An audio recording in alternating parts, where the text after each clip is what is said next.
Secrets of the Invisible World and How to Free Yourself from Negative Spirits. Hello, my name is Jan the Waver. I'm a Vedic astrologer, I'm a healer and a spiritual teacher. And in this video, I'm going to help you better understand the invisible spirit world and how to free yourself from negative, disturbing, causing spirits. The universe consists of the visible material world and the invisible immaterial worlds, consisting of astral and causal planes.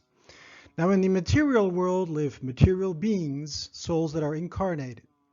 In the invisible worlds live the immaterial beings, or what we will call today spirits. In astrology, these invisible worlds correspond to the constellations Scorpio and Pisces, and the two shadow planets Rahu and Ketu. Credits and source material, well, all credit goes to the Spirit book by Allan Kardec, a man who, with help from many professional mediums, mapped out the spirit world in a scientific way through relevant experience in spirit communication. I recommend you get his book, great book, The Spirit's Book.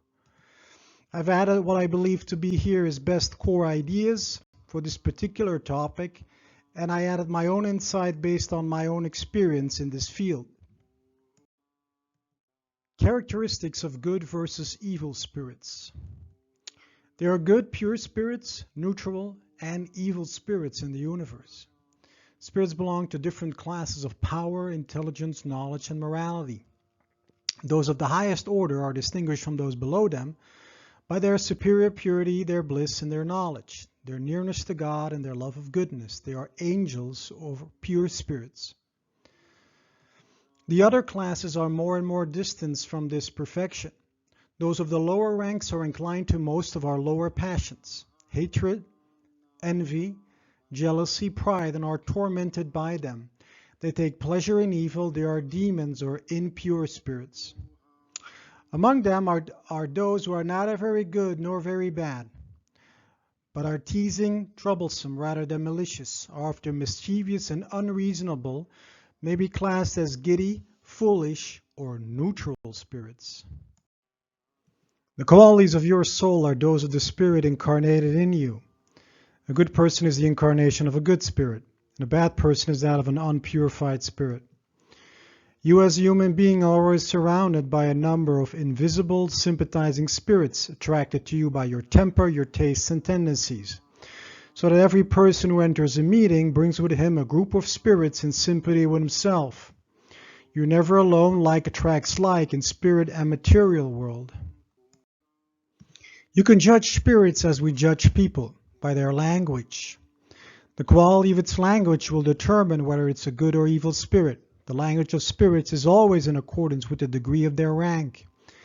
The communications of really superior spirits are not only excellent, but are always dressed in simple and dignified language.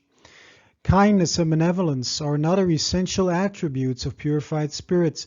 They have no hatred, either for you or for other spirits. They pity the weaknesses of those who are below them, and though they criticize their errors, they always do so with moderation and without bitterness or animosity. Good spirits never command, never assume airs of authority. They give us counsel, and if we do not attend to them, they retire. Evil spirits are dictatorial. They give orders, try to make us obey them, and persist in staying even when bidden to go away. Good spirits never flatter. They approve what is right, but always with moderation. Evil spirits overwhelm us with exaggerated praise. They contrive to stimulate pride and vanity, and they rarely fail to exalt the personal importance of those who they seek to ensnare. Those who fall into the snare of vainglorious belief, by believing himself or herself to be destined to the accomplishment of some great mission, and there are many, become the prey of obsessing spirits, who subjugate them by flattering their pride, and the greater has been their ambition, the more pitiable is their fall. Evil spirits give deceitful counsels, excite distrust and animosity against those who they dislike, and direct their aversions especially against those who are able to detect their inferiority. Empaths, intuitive, psychic mediums, that's you. They seek out the weak of mind in order to lead them astray. employing by turns deception, sarcasm, abuse, and even physical violence as proof of their occult power. They do their utmost to turn them from the path of truth, light, love, and goodness, and towards darkness. A bad spirit feels antipathy against whoever is able to judge and to unmask him. On seeing such a person for the first time, he knows that he will be disapproved by him. This repulsion quickly changes into hatred or jealousy and inspires him with the desire of doing harm to the object of his antipathy. Empaths, intuitive, psychic mediums, that's you. A good spirit feels repulsion for a bad one, because he knows that he will not be understood by him and they do not share the same sentiments. But strong in his own superiority, he feels neither hatred nor jealousy towards him and contents himself with avoiding and pitying him. Why do imperfect spirits incite us to evil and negativity? Why? Well, it's to make you suffer as they do themselves. Does that lessen their own sufferings? No, but they do so from jealousy of those who are happier than themselves. What kind of sufferings do they wish to make us undergo? Well, those which result from being of an inferior order and far removed from God, stuck in unhappiness and negativity. So let's summarize some key points here. There's a hierarchy in spirit world based on purity. Good is superior to evil. Let that sink in. Language is the key to distinguish pure from impure spirits. Evil spirits hate those that can detect their inferiority. That's you empaths, intuitive, psychics, and mediums. Evil spirits want to bring you down into darkness so you suffer like them. And they do this out of jealousy of higher orders of light and happiness who are close to God. How to overcome evil spirits? No other ascendancy can be exercised over inferior spirits than by moral superiority. Perverse spirits find their masters among people of sound moral principle. So your own morality is very important. By the way, the name of God has no influence over imperfect spirits, unless pronounced by some whose own excellence enables him to use it with authority. In the mount of one who has no moral superiority over the spirit, it's just a word like any other. Now, in addition to your morality, you need to be free of your own inner negativity, which attracts negative spirits to you. For this, you need to heal and free yourself of your societal, parental, ancestral, and past life conditioning and individual traumas. How to repel evil spirits? Well, by doing what is right, putting all your trust in God, you repel the influence of inferior spirits and prevent them from obtaining power over you. By not listening to the suggestions of spirits who inspire you with evil thoughts, who stir up discord among you and exciting you evil passions. Distrust especially those who flatter your pride, for in doing so they attack you on your weakest side. People who are well-intentioned are sometimes obsessed, what we call obsessing spirits. These obsessing spirits are usually related to subtle but sinister influences from Rahu and Ketu, two shadow planets in Vedic astrology. You get rid of obsessing spirits by detecting them, and through your resistance and patience, give no heed to their suggestions, send them some love, show them that they are losing their time. When they see that they can do nothing, they go away. Evil spirits can only attach themselves to those who attract them by the evil nature of their thoughts and desires. When you repel them by our will, and they see that they cannot accomplish their aim, and you send them some love, they give up the attempt, but they continue to watch for a favorable moment as the cat watches the mouse. There doesn't exist a Kabbalistic sign or talisman that has any power over spirits. For spirits are attracted by thought and not by anything material. So develop your faith and believe in God and go boldly forward. The good spirits will be next to you to sustain you on your way. Don't be troubled by the thorns and stones that the evil-minded will place in your path. Hold fast your confidence, you will reach the light.